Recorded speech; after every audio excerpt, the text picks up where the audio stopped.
โอ้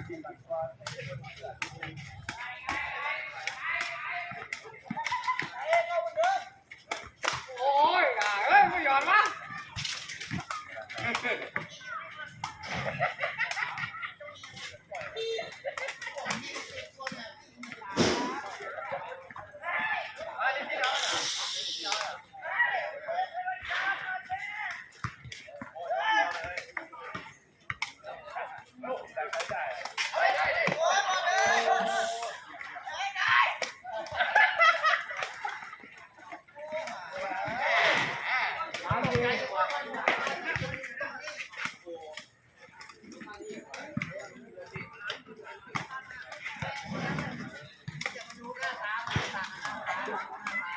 มีแต่ผู้ดีเกรงใจในสีแต้ม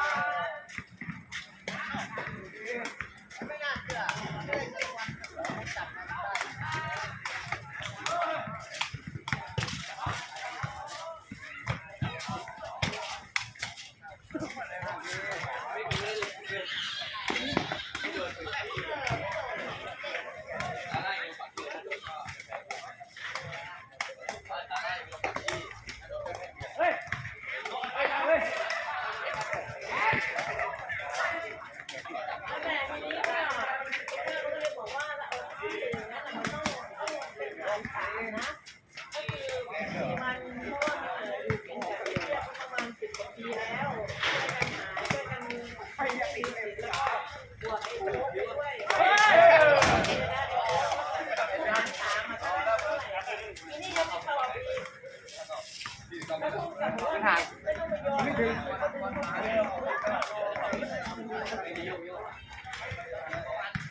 โต๊ะใหญ่ที่บ้านมันก็เอาแล้วก็รวมเลย150,000รวมที่โต๊ะใหญ่บ้านมันเลยกับ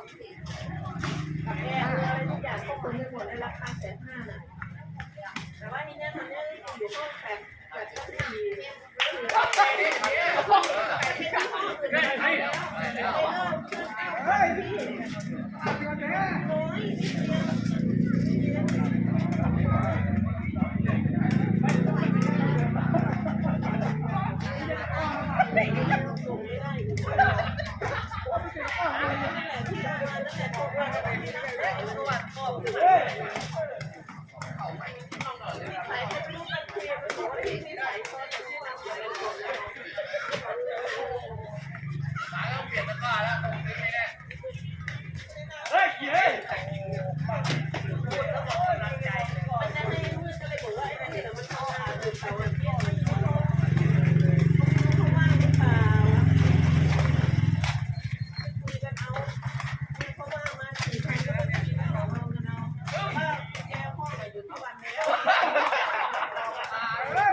เลยปืนนี่โรงงานก็บอกปืนเนี่ยที่สอน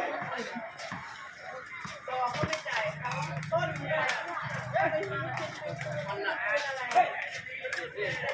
อะไรบอกว่าให้มันตัดไปเลยไม่ซื้ออะไรวะปล่อยไว้ในคนที่รับอ่ะเขาเป็นธุรการหาเป็นควันสักทุกวันแล้วก็สักบอกว่าเขาไม่เอาเลย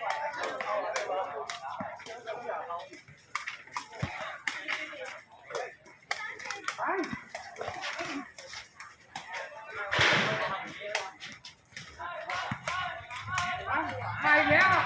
มันเป็นยังไงไปยิงก็ไม่ได้จะแรงอะไรมากแล้วเนี่ย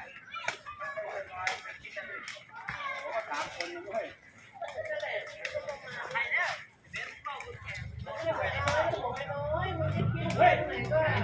ะไรเขาเป็นเนี่ยแต่ว่าค่าถอดมันลดเลยถอดมัน500แต่ติดตั้งมัน2,500ก็ไม่ใช่3,000เลย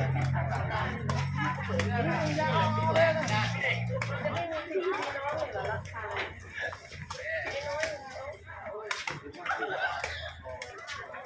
ถอด2,500